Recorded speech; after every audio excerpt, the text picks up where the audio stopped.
this caught my attention and I really want to see it. So this is called The Terrifying Theory of Stupidity. You Were Never Meant to Hear by Dietrich Bonhoeffer. Bonhoeffer.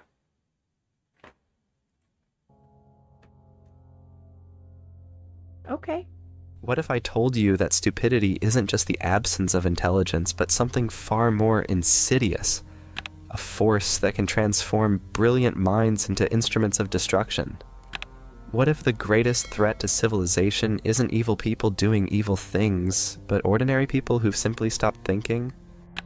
Picture this. Okay, so first off, that's an AI voice. As you can tell by the way that they emphasize syllables. What was the word that he said? He said Things, but ordinary people who've simply stopped thinking? stop thinking. That's not normal to close a sentence like that. So that's just for the record. And it's not a big deal. People use AI voices all the time. It's just easier. It's just getting it to do the right inflection on syllables on words and stuff. This is going to be interesting. I'm going to make a prediction. Okay. So here's my prediction. I didn't do it. Sorry. Against stupidity, we are defenseless. Neither protest nor force can touch it. Arguments fall on deaf ears. Evil always carries the seeds of its own undoing. It creates unease. But stupidity feels self-satisfied, immune, and convinced of its own rightness, and that makes it far more dangerous. So, to me, what this is foreshadowing for the video is that evil people do evil things, right? That's one side of it. The other side is, as they say, that it's just as evil to do nothing, to see something evil and do nothing. It's the complacency.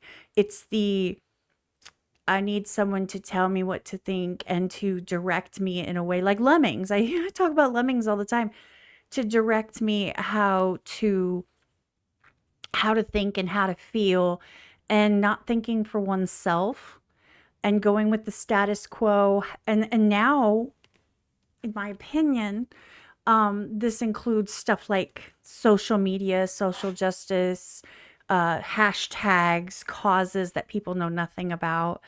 I might be completely off, but it just seems like it's touching on complacency and unwillingness to make the effort to figure things out and just letting other people kind of think for you. It's like a choice of ignorance versus just not having the ability to comprehend. It's choosing not to bother. Okay, so let's see what they say.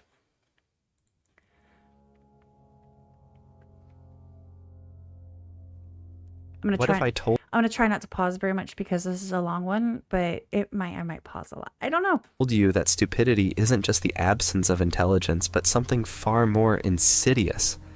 A force that can transform brilliant minds into instruments of destruction. What if the greatest threat to civilization isn't evil people doing evil things, but ordinary people who've simply stopped thinking? Picture this. A renowned scientist with multiple degrees suddenly starts believing and Trying to figure out why my microphone is triggering right now. Sorry. spreading dangerous misinformation. A compassionate teacher begins endorsing harmful ideologies. A loving parent starts making decisions that endanger their own children. These aren't evil people. They're intelligent, well-meaning individuals who've fallen victim to what Dietrich Bonhoeffer called the power of stupidity. I mean, isn't that they say what the road to something is paved in dumbasses? No, I'm kidding. I made that up. No, like paved with good intentions, like you intend to be good, and it sounds like it's supposed to be good. It's supposed to sound good. It sounds like a good idea. Sure, does everybody deserve to eat and have health care and all that? Of course. I think that that would be a good thing. Who's going to pay for it though? Like that kind of thought process where just because it sounds nice, it's not necessarily logistically possible. And by pushing an agenda, for example, or a thought process, or raising your children in a way to think a certain way just because it sounds nice doesn't make it make sense. It doesn't make it logical. It doesn't make it an intelligent way forward. And here's what makes this truly terrifying. It's not happening to Terrifying. stupidity. And here's what makes this truly terrifying. It's not happening to other people. It's happening to people just like you and me. This isn't just philosophical speculation. Rich people know to Really?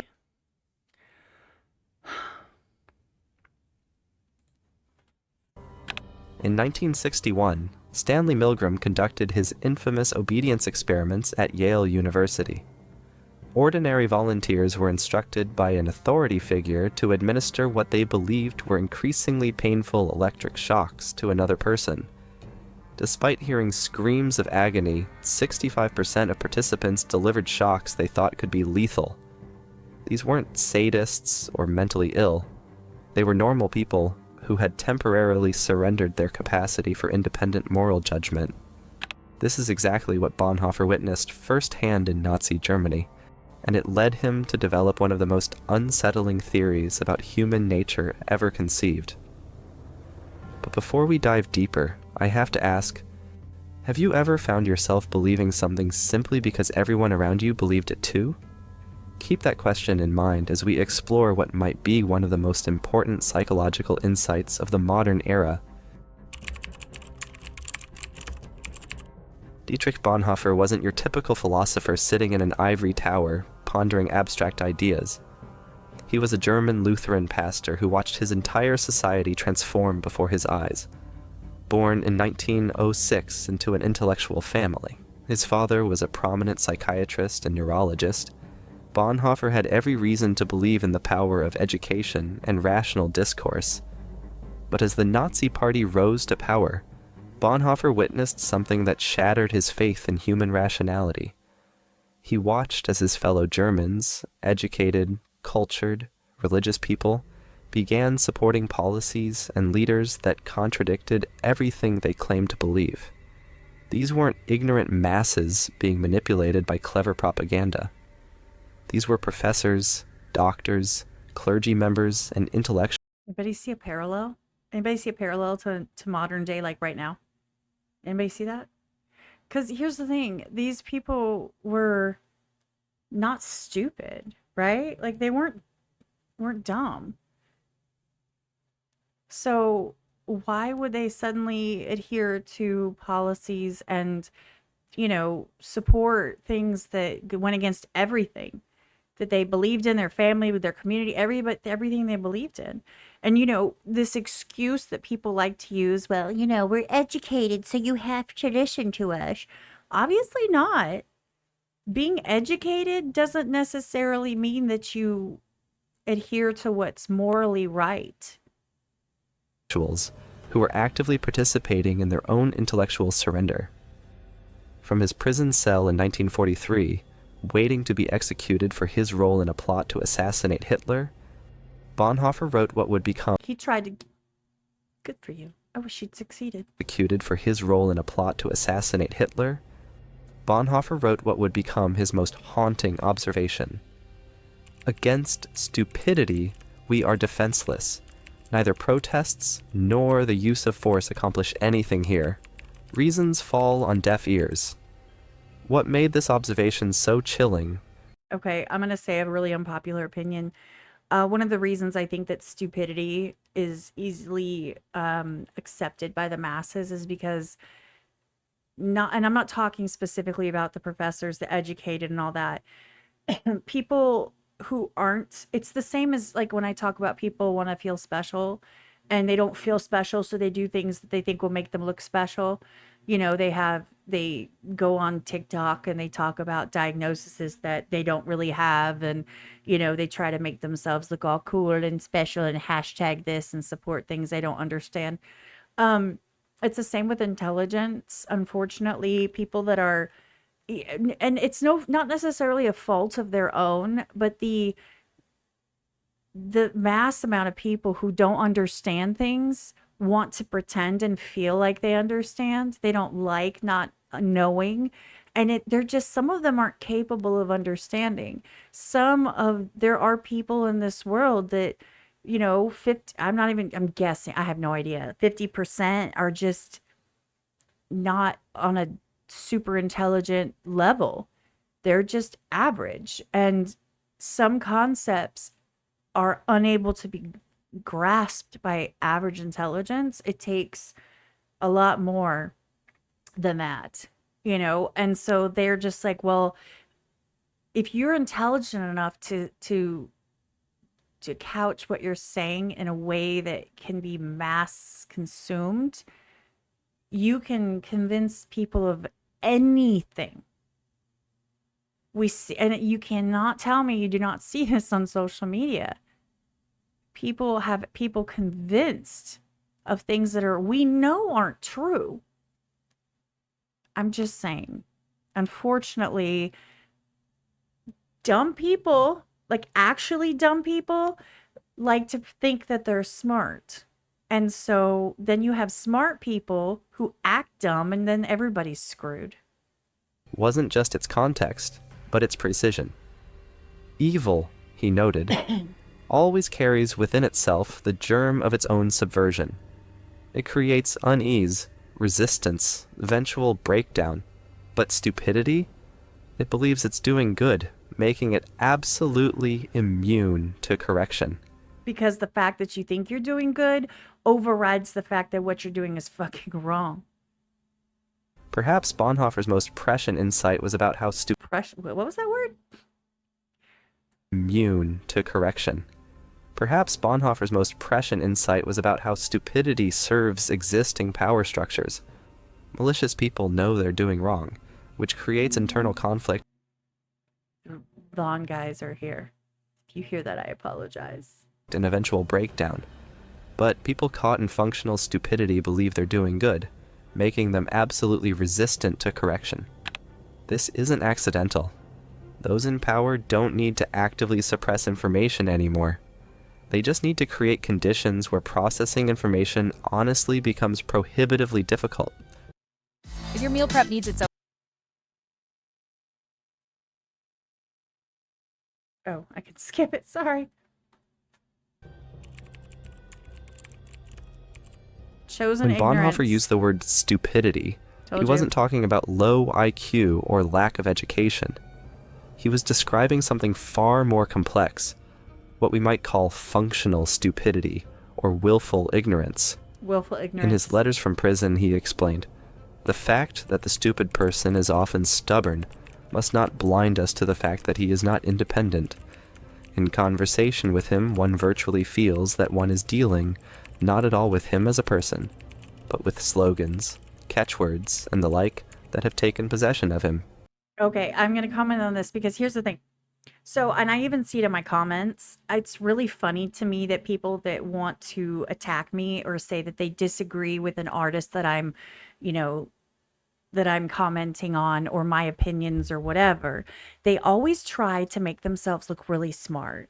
And it's funny to me because they write really long paragraphs and they're like, oh, well, in this case, in this scenario, this is and they use these catchwords, these catchphrases. They use oppressed. They use, I'm literally drawing a blank right now. They use these little catchphrases. They use, all of the trigger words that we see everywhere that, like, as soon as you say them, it's like, the second that somebody is doing whatever, insert whatever catchword, then suddenly their opinion is no longer valid because now you've just shamed them for what they're saying because it doesn't fit with your narrative. And they're not open to hearing any other points of view. They think if you didn't vote the way they wanted, if you didn't do what they wanted, if you don't agree with the, social programs that they want, then you are a fool and you do not deserve to speak. Do you see what I'm saying? And then to me, one of the main reasons that I can spot in a half a second if someone is being sincere and saying, hey, I just don't agree with that, which I love that. Please feel free to put in there that you don't agree with me and why, or whatever you want to say, and I will read it. I have no problem with that. But the second you use buzzwords, I'm out. I'm like, yeah, you're just parroting. You're just bleh, verbal diarrhea you're regurgitating things that you've heard. And to me, it It makes it not worth a read. I don't know. Here's what made Bonhoeffer's theory so revolutionary. He argued that stupidity often emerges not from individual failings, but from systemic pressures that make thinking independently both difficult and costly. The truth is, our economic systems actively incentivize intellectual shortcuts. Social media platforms make billions when users react emotionally rather than think critically. And, for all of the hate that people are, oh, capitalists are evil. You and your TikToks and your social media ranting and throwing tantrums and being hateful is making these companies billions. Billions. Oh, why? Because you want to vent and because you want to rage against capitalism while literally feeding the monster. Like, think about it. News outlets get more clicks with outrage Rage than bait. nuance. Politicians win elections with simple slogans rather than complex policy proposals. When people are working multiple jobs, drowning in debt, and constantly bombarded with information, intellectual surrender becomes a survival strategy. You just assume that you're getting all the information. You watch enough content, you figure you got a good grasp of it. I guess they're right. You just decide who you're going to trust and who you're not, and then you just take them at their word. What economists call rational ignorance emerges. It becomes more efficient for individuals to remain uninformed about complex issues than to invest the time and energy required for genuine understanding. Do your research. Do your research. Do your research. But this individual rationality creates collective irrationality, exactly the dynamic Bonhoeffer observed in Nazi Germany. The result isn't just individual choice, it's structural pressure toward intellectual surrender, and our brains, stressed and overwhelmed, are perfectly designed to comply. While economic systems push us toward intellectual shortcuts, our brains are actually wired to comply. Leon Festinger's groundbreaking research on cognitive dissonance in the 1950s showed exactly how this works psychologically. When people encounter information that contradicts their beliefs, their brains fight to reject it. But here's what Bonhoeffer understood that modern psychology has confirmed. This process is amplified when people are stressed, overwhelmed, or economically insecure. You know why? Because you can't control your situation. You can't make more money just because you said so. You can't make other people stop being a jerk at work. You can't make customers be kinder. You can't do anything. You can't do any of that. You can't cut your hours because you got bills to pay. But what you can do is, but you're not going to convince me, because it's something you can control. It's something to latch onto that makes you feel like you're in control, that you're able to, they screwed me out of money and they screw me at work and customers are jerks and, I can't control the cost of things, but you can't control my mind. You know what I'm saying? It gives a semblance of control when you feel out of control. And unfortunately, people, you see this reflected, by the way, I'll give an example.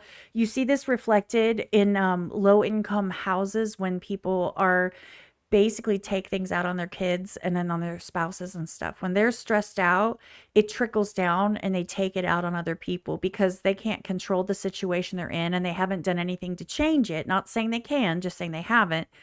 And they end up taking it out on their loved ones or pet or whatever. They're yelling when it's not necessary. They're being unkind because they're stressed out and they lash out. Because they can control that, and you put up with it and you take it, and there's nothing you can do about it, and it gives people control. You'd be surprised at the false sense of control, how much that people desperately crave it, and how much you can get people to do by allowing them to believe that they're in control when they're not. You get them to feel like agreeing with you is a form of them controlling and being, taking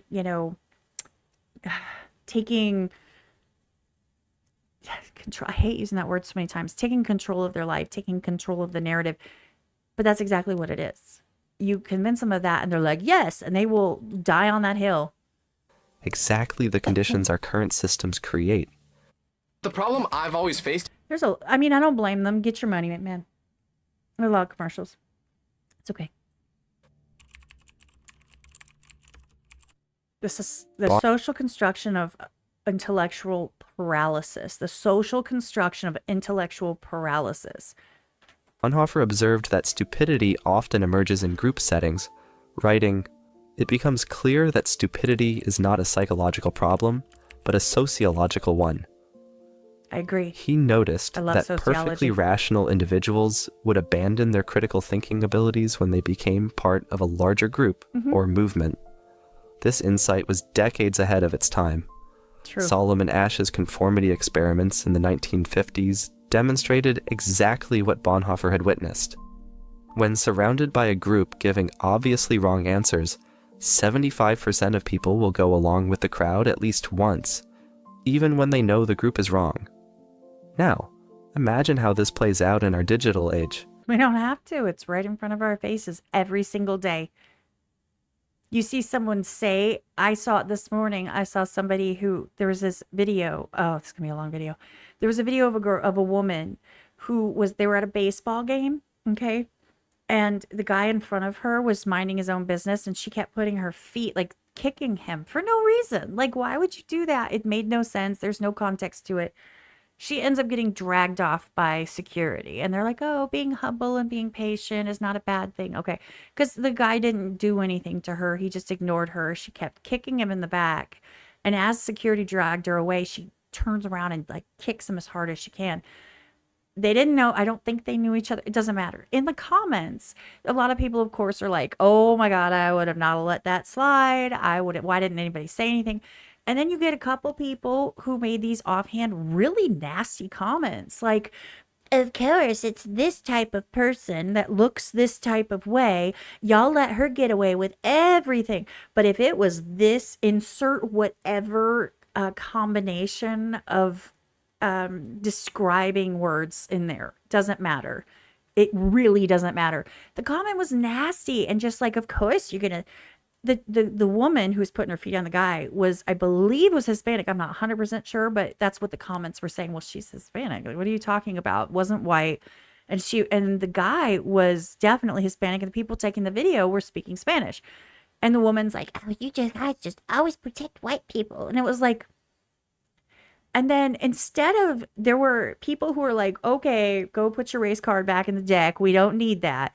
But a lot of people were going through the motions. You don't want to speak out against that type of comment because it's not cool to speak out against that type of comment. Certain people can say whatever they want because they've developed into this social what's okay and what's not, and certain things are allowed to be said and certain things are not. And so and she was railing, I'm talking screaming via text at anyone who was like, okay, stop. Like, that's not even what this was. Of course you would say that, you know, the oppression, and all of the buzzwords were in there. Everything she said was a buzzword. And I was like, it's just interesting because people didn't want to buck against what she said. They just skipped that comment. And there was lots of people liking and commenting on other comments, but they skipped hers because a lot of people are like, I don't want to deal with that. I don't want to be the one person who like says the wrong thing and then suddenly everybody's mad at me. Not like, and then I think in my head, I'm like, who cares? It's online. Who cares if they're mad at you? Like, no one cares. They're going to be like, I don't like your comment. Okay. I don't know. Anyway, that was just an example I saw this morning of where people just, because the whole group is, yes, queen, say it, tell these people, tell them, huh?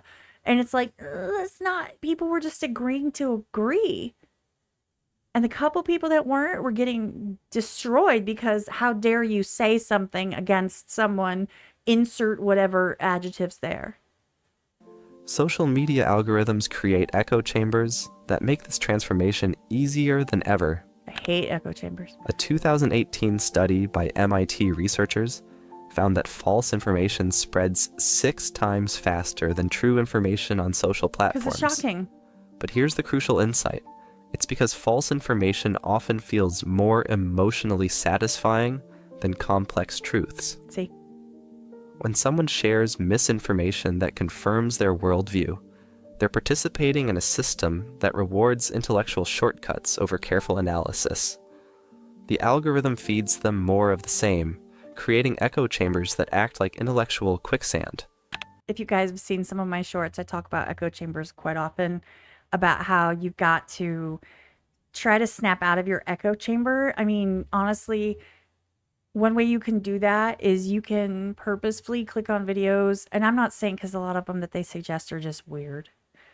My feed is broken. My friend's feed is broken. Stacy, you know I'm talking about you. She sends me all the crap it sends to her. But by purposefully going out of your way, and this works on YouTube as well, watching something you wouldn't normally watch, or specifically watching something the opposite of what you normally watch, which basically is going to make your algorithm go, eh? And start showing you new things or a different topic completely. You have to do it, and you have to watch enough of it for YouTube to say, oh, they're going to stay on the platform, or TikTok or whatever. They're going to stay on the platform if we show them more of this content. So just clicking it doesn't really count. You have to actually like sit through it so that the algorithm recognizes that you're paying attention, even if you're not, even if you have your phone down and you just randomly click things, and then expect it to be flooded with that crap for a little while, but eventually it kind of evens out. It'll put some more of the stuff that you did like to watch and some of the stuff you've never seen, because you're not just clicking the same type of content one after another. Have you ever noticed how your social media feed seems to show you exactly what you want to see? That's not an accident. It's the architecture of chosen ignorance in action. We see this pattern play out repeatedly throughout history. The Salem witch trials weren't conducted by evil people, but by God-fearing community members who genuinely believed they were protecting their neighbors. The Red Scare of the 1950s wasn't driven by malicious actors, but by patriotic Americans who sincerely thought they were defending democracy. In each case, intelligent, educated people abandoned critical thinking in favor of group consensus and emotional certainty. Everybody knows if you trigger somebody's emotions, you've won. Good, bad, or indifferent. Engagement is engagement, and triggering emotions is the easiest way to get comments, to get people to like or dislike, to get people to stick around just to be mad at you. Or if you agree with them, then they want to stick around because they're sitting there going, yeah, exactly.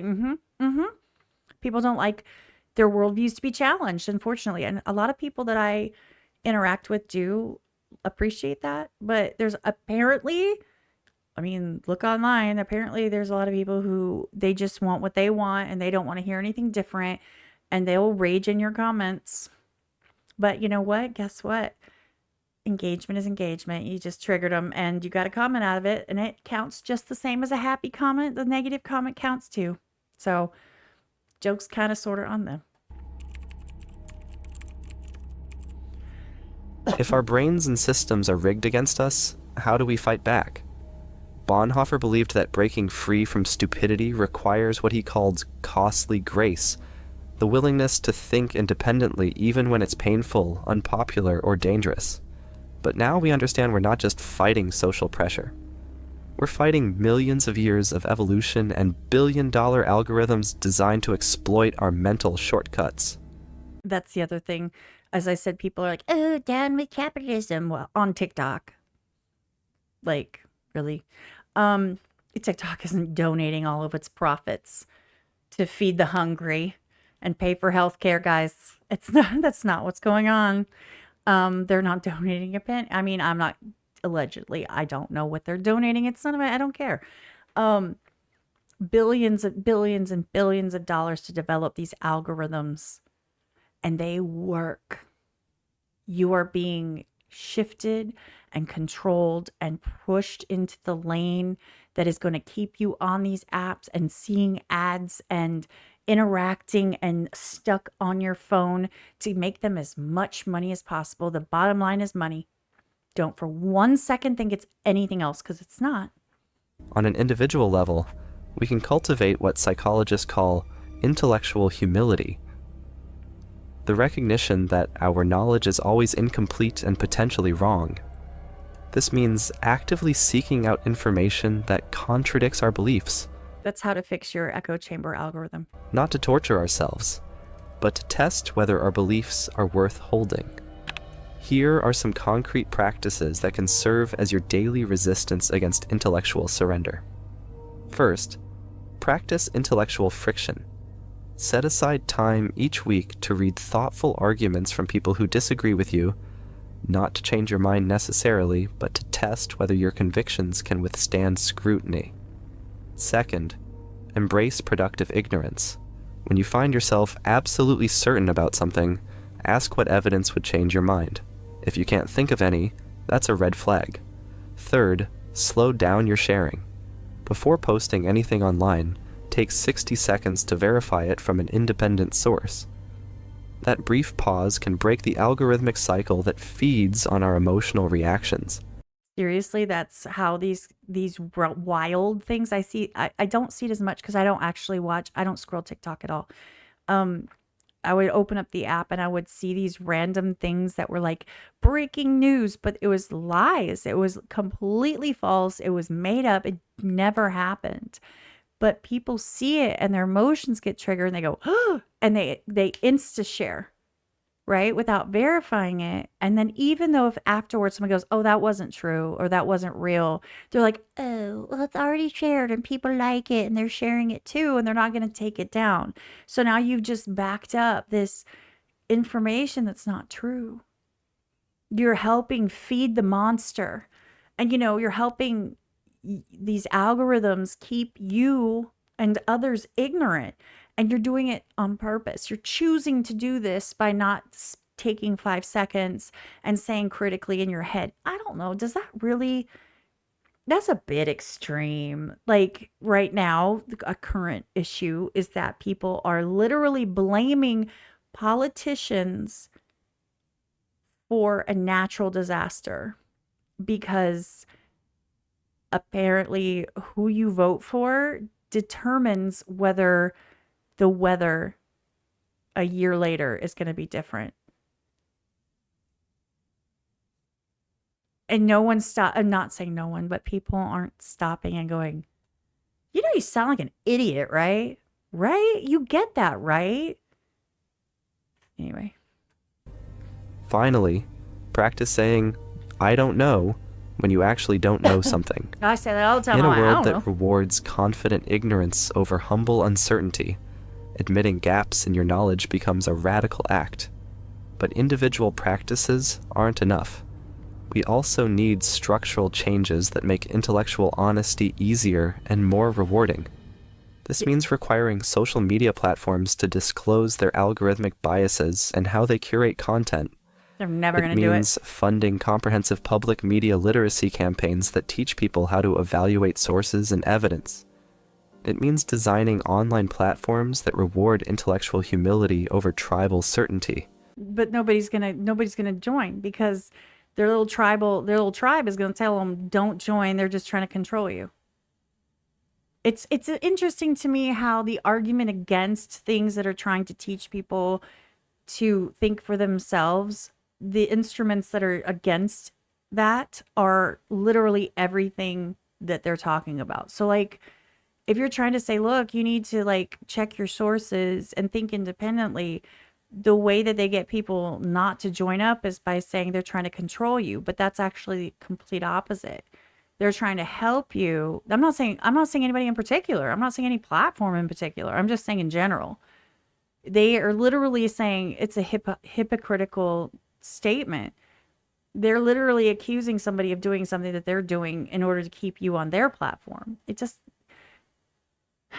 you guys, use your brain, common sense and logic. I know it's not popular anymore, but do it anyway. Most importantly, we need economic policies that reduce the stress and uncertainty that make people vulnerable to intellectual shortcuts. When people aren't constantly worried about healthcare, housing, and employment, they have more mental bandwidth for careful thinking. Okay, so wait. This took a plot twist, y'all. This was a twist. I didn't expect this. So you're saying if we give people, here's healthcare, we're buying your food, welfare systems, all of this. If we hand this to you and guarantee and make it so you're not stressed, you can sit and think better. What is the irony that this is in the middle of a video about stupidity? They're saying you need to have all of these things that you're supposed to be out there working to earn. You need to just have them handed to you so you can stop being stressed and build your intelligence. So what are they going to say next? So let's go jump on the bandwagon for these government or welfare programs so that you can sit there and be more intelligent. That's just, I'm really surprised that this was included in here. You think it would be kind of but it didn't have an agenda. It seems like it just changed. Damn. About complex issues. When I switched to Allstate, So, here, take, free housing, free healthcare so that you can process in, super hard thoughts. Okay.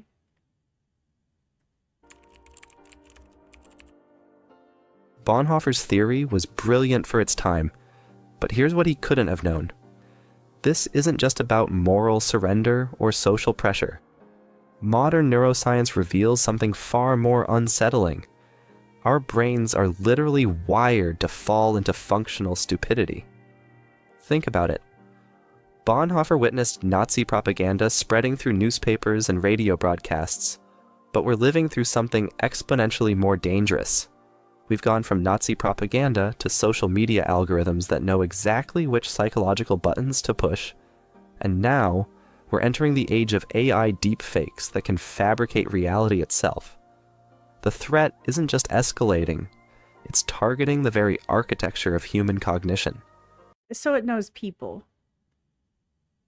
Because there are people that understand how people, like, I can kind of predict how people are going to behave in a chat situation based on what's going on.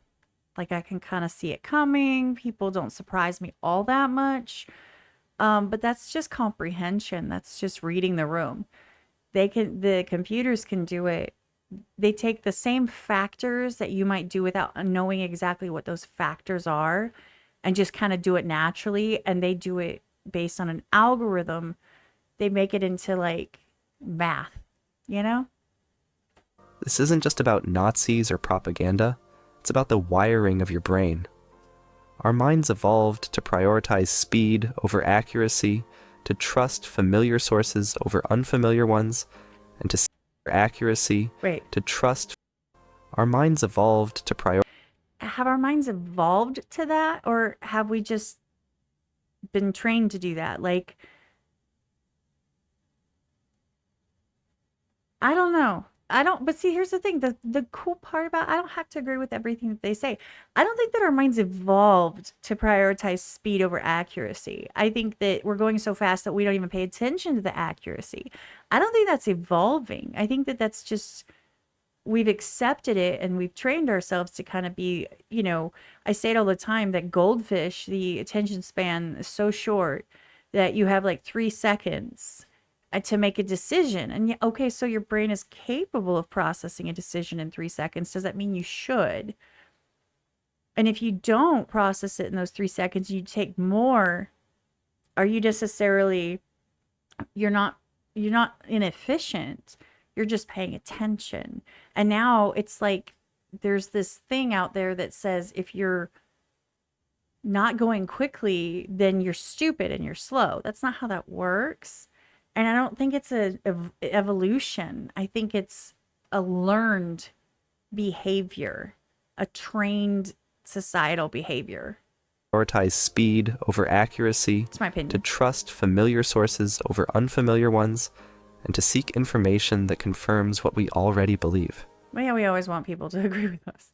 I mean, you want people to be like, yes, Kat, you're right. What you're saying is correct. Girl, I hear you. Do you think I don't want you guys to be sitting there thinking that? Of course I do. I want you to agree with me. Does that mean you will? No. Does that mean that I'm going to be mad if you don't? Not really. Will a lot of people get mad if I don't agree with them? Probably. I see it in my comments. These were survival features that helped our ancestors make quick decisions when hesitation meant death. The scariest part? We're all vulnerable, no matter how smart we think we are. The mechanism is exactly what Bonhoeffer described. When people feel threatened and uncertain, they become more susceptible to authoritative-sounding explanations that reduce complexity to simple narratives.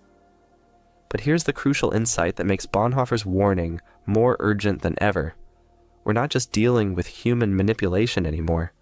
We're facing systems designed by artificial intelligence to exploit our cognitive vulnerabilities with surgical precision. For money. Every click, For every money. pause, every emotional reaction is being analyzed and weaponized. Just like that pause, Mr. AI voice that you just did. Every pause, every emotional reaction is being analyzed and weaponized against our capacity for independent thought. We saw this play out in real time during COVID-19. Doctors, engineers, and lawyers, people with demonstrated analytical abilities, began sharing debunked theories about vaccines and treatments. These weren't failures of intelligence. They were failures of intellectual independence under. Okay, so I don't need anyone else to tell me anything else. This is obviously a very, you can tell what the writer, what their beliefs are. They're definitely leaning to the left of center for sure, with the way they approach things. And unfortunately, you would think that with a video like this, it would be presenting a theory and kind of the different ways that you can discuss the theory from all sides, and they're really coming at it from one particular side. Unfortunately, it's very obvious, but that's okay. Like I said, I don't need anyone to only approach things from a conservative standpoint or a liberal standpoint for me to understand, comprehend, and process them. I can still see past some of the little digs that they're getting in. Well, these smart people were sharing information about vaccines that were debunked. That's funny because the FDA just released what was it, a disclaimer or a warning that the vaccines cause increases in heart failure for young men. I'm paraphrasing. I'm not quoting. I don't have the information right in front of me. I saw it the other day and I shared it with somebody. And it's from the FDA's website. I'm not just sharing something I found on TikTok. So just letting you know that this snark about, how could these intelligent people, they were just being sheeple. I think everyone was being a bit sheepish, depending on what they believed and how hard they really believed in what they were saying, and what, I think everybody was a little bit panicking. Just everybody. I don't think it was just these poor professionals who should have known better. Unprecedented pressure. Bonhoeffer paid the ultimate price for refusing to surrender his intellectual independence. He was executed by hanging on April 9th, 1945, just weeks before Germany's surrender. Oh, he almost made it. His last words, according to a fellow prisoner, were, "This is the end. For me, the beginning of life." Okay, seriously. Hi. I'm talking here, lady. It would have been really cool if his last words would have been, "This is stupid." His sacrifice wasn't just about political resistance. It was about defending the very possibility of human thought. He understood that when people stop thinking independently, they stop being fully human. They become, in his words, puppets, Minions. whose strings are pulled by whatever force happens to be strongest at the moment. But here's what makes Bonhoeffer's final challenge so relevant today.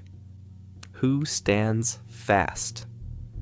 Okay, on the flip side, though, isn't that kind of, I don't know the right word, insulting to people who have done the research and have a difference of opinion?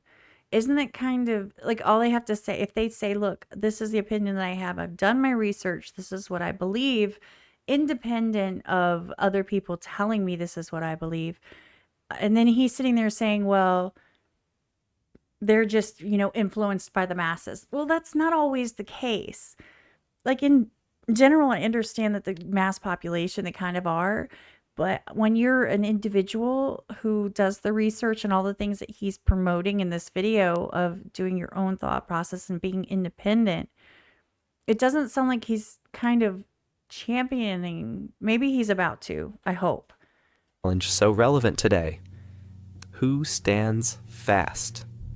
When the pressure to conform is overwhelming, when thinking independently requires courage, when the cost of truth is higher than the price of comfortable lies. What happens when you think independently, you make your own decisions, you stand by them, you've done research, and it's with a popular opinion? What if it is a popular opinion? Does that mean that you're still a lemming, or are you just like the general leader lemming? I don't know. Who stands fast? The answer isn't found in superior intelligence or education. It's found in the daily choice to remain curious rather than certain, to seek truth rather than comfort, to think carefully rather than react quickly. These aren't heroic acts. They're ordinary practices that become extraordinary when everyone around you has stopped doing them. The tragedy is that intellectual surrender often feels like liberation. Thinking is hard work. It's uncomfortable to hold complex, contradictory ideas in your mind simultaneously. Really? It's kind of downplaying our capability of thinking about multiple topics. It's not like we have to like think a topic through completely, set it aside, and then pick up a different. I mean, you can have complex thought processes that interlock and interlace with each other and kind of feed off of each other as well. I think that's kind of insulting. I mean, maybe I'm the oddball that thinks that that's normal. Comfortable to hold complex, contradictory ideas in your mind simultaneously. It's painful to admit you might be wrong about something important, but Bonhoeffer argued that this discomfort is the price of remaining human. In a world that profits from our intellectual surrender, It's all about money. I choosing told to you. think for ourselves becomes a radical act. This brings us to perhaps the most uncomfortable truth of all. Uh-oh. We're all susceptible to functional stupidity. The moment we think we're immune, we've already begun to succumb. See, this is kind of like a circular argument, though. The moment you think that you're getting on top of it, you're not. That means that you're doing the same thing you started with. So now you need to stop and you need to think some more. So, okay, here. I'm totally off base. I don't care. Tangent. So he said earlier that in order to think, like have the time and de-stress so that you can think about intelligent things and think about things intelligently and do your research, right? And because, we can't hold more than one thought at a time.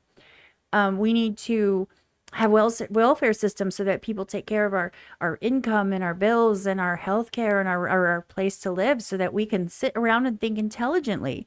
And the moment that we're like, okay, well, thank you for that break so that I could really think about my life and what I agree with and disagree and what I, what I stick by and what my convictions are.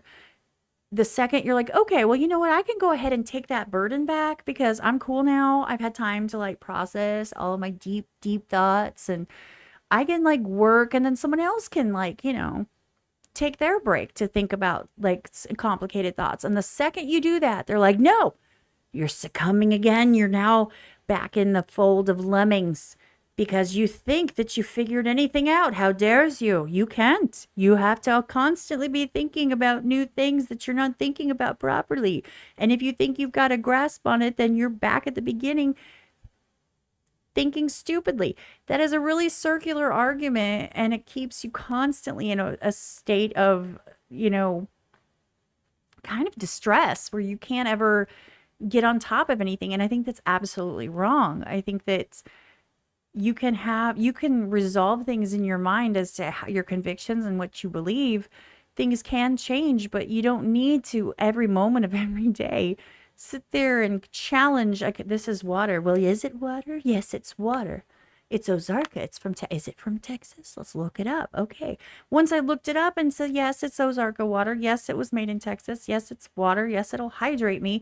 Does that mean that the second I'm like, okay, well, I guess I'll drink it next time I get a bottle of it? And they go, no, You need to do your research. You're back in the lemmings situation.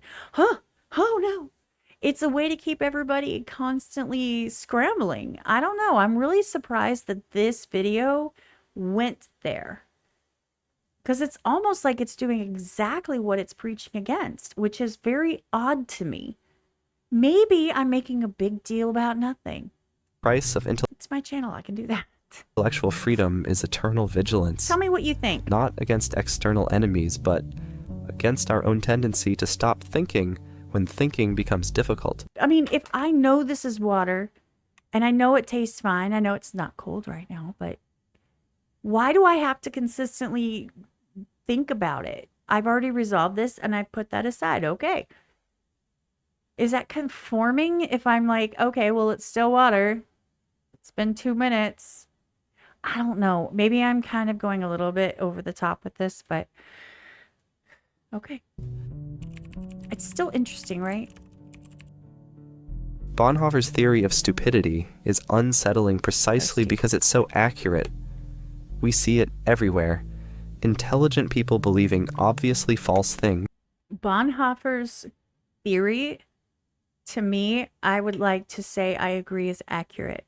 The narrator's interpretation and examples, specifically biased examples, I don't consider as accurate. I just think that is just his way of giving examples. I think that the theory in and of itself is not completely wrong. Educated individuals making catastrophically bad decisions, well-meaning citizens supporting policies that contradict their own values. The problem isn't that people are getting less intelligent, it's that our systems increasingly reward intellectual shortcuts over careful thinking. But within this sobering diagnosis lies genuine hope. That's And another ad. Make your money, man. I ain't mad at you. If stupidity is partly chosen, it can also be rejected. If it's partly structural, structures can be changed. If it's the result of cognitive overwhelm, we can create conditions that make thinking easier rather than harder. Again. Think of critical thinking like physical exercise. It's uncomfortable at first, but essential for strength. Is it really Just that as hard we to wouldn't do? expect to run a marathon without training. Is it really that hard to like think about something for more than like a blink or two? Is it really that hard? I didn't think it was that hard. I do that all the time with everything. I overthink everything. Okay. We can't expect to navigate complex information without practicing intellectual discipline. The mental muscles required for independent thought need regular use, or they atrophy. The next time you find yourself absolutely certain about something, the next time you catch yourself dismissing contradictory evidence without consideration, the next time you feel the comfort of having all the answers, remember Bonhoeffer's warning. Functional stupidity doesn't announce itself with fanfare. It whispers that you already know everything you need to know. And in that moment of recognition, you have a choice. Will you surrender your mind for the comfort of certainty, or will you choose the more difficult path of intellectual independence? The question Bonhoeffer leaves us with isn't whether we're smart enough to avoid stupidity. It's whether we're committed enough to keep thinking when thinking becomes inconvenient, uncomfortable, or costly. Is that a thing? Am I being too literal? I'm serious. If you've made it this far in the video, I love you, number one. Number two, am I being too literal? Like, please tell me, call me out on it. I need it because I feel like, I don't know, I feel really some type of way about saying that, well, you know, if thinking is too hard, it's not that hard.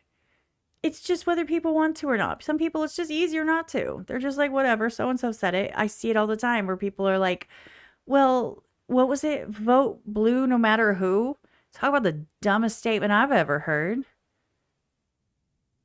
Vote red even if his name's Fred. I don't know. I made that up. But, like this stupid, you know, sweeping type mentality. And take it out of politics, even though he kind of went a little bit towards politics with the social construct thing, but anything, whether it be, I mean, you could insert any, I'm not going to make this video any longer than it already is. I'm sorry. I'm just saying, I don't think that thinking is not that hard. Right?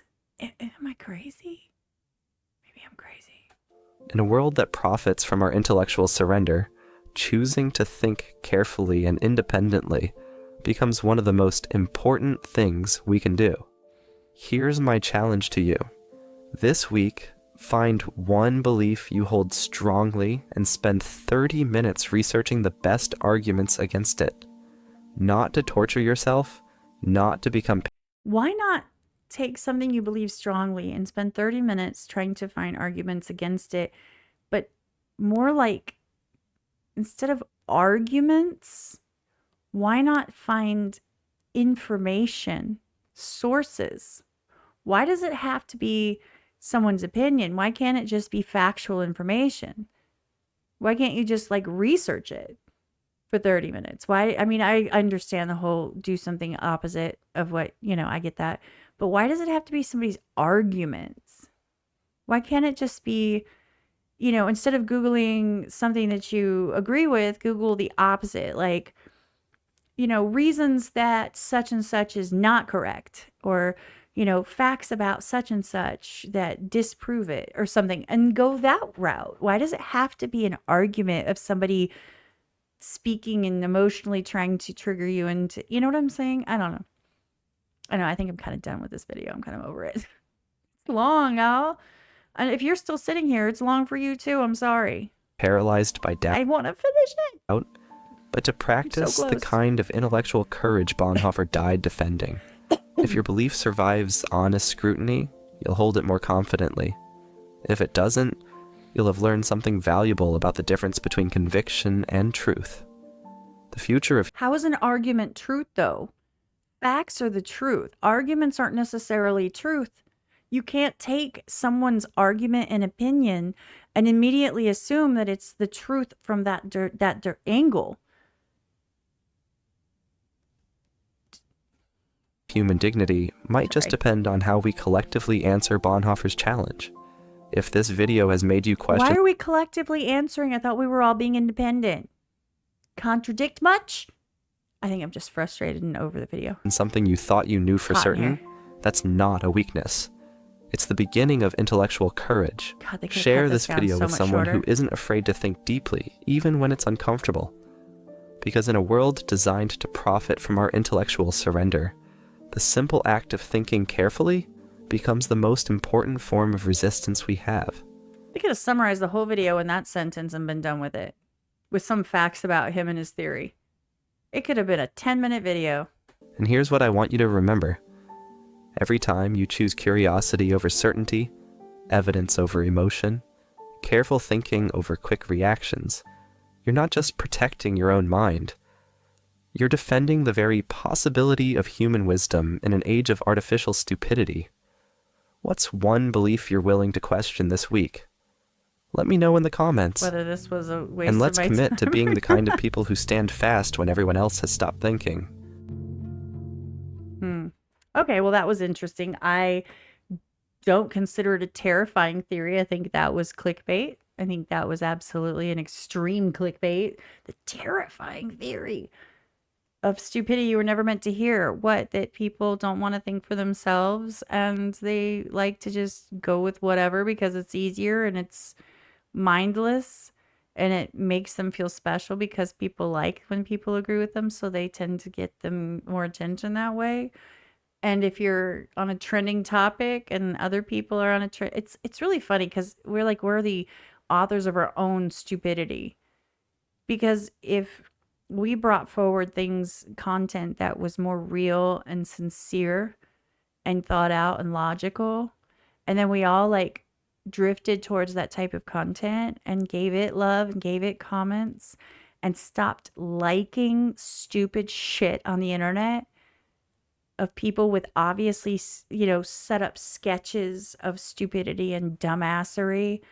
And, we really could probably change the tone. It would be more profitable for these platforms to promote truth and intelligent content over shits and giggles. I mean, really. How many fucking cat videos can you reorganize and post? Anyway, this was... What channel is this anyway? Philosophy. Wow. Philosophy Coded, The Terrifying Theory of Stupidity You Were Never Meant to Hear, Dietrich Bonhoeffer. This link will be below. Please feel free to go show them some love and go check it out yourself and other content that they have.